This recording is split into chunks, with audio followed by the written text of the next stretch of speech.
చూస్తూ, చూస్తూ, చూస్తూ దాని గురించి తెలుసుకుంటూ ప్రతి ఒక్క ఇన్‌ఫ్లుయెన్సర్ నుంచి, ప్రతి ఒక్క బ్రాండ్ బిల్డర్ నుంచి నేర్చుకొని నా ఓన్‌గా బ్రాండ్‌ని బిల్డ్ చేద్దామని చెప్పి ఫిక్స్ అయ్యి దిగిన మూమెంటే ఈ లాస్ట్ ఫ్యూ మంత్స్. అయితే ఇంకా నాదంతా ఒక డిఫరెంట్‌గా ఉండాలి. మన బ్రాండ్‌ని తీసుకోవాలి అంటే ఇప్పుడు ఏదో ఒక స్పెషల్‌గా ఉండాలి కదా! డిజైన్స్‌లోనో దాంట్లో కాదు. అసలు ఒక కస్టమర్ ప్రొడక్ట్ అనేది యాక్సెప్ట్ చేయాలి అంటే మెయిన్‌గా కావాల్సింది క్వాలిటీ. మనం ఇస్తున్న యొక్క ప్రొడక్ట్ క్వాలిటీ.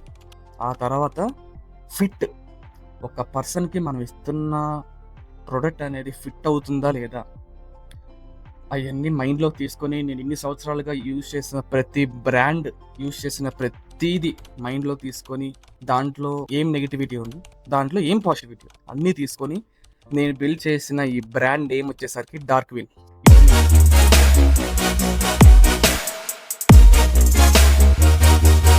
ఇప్పుడు నేనేసుకున్న హుడీ గూడా నా బ్రాండ్ నుంచి వచ్చిన హుడీయే. నా బ్రాండ్ నేమ్ వచ్చేసరికి డార్క్ విన్.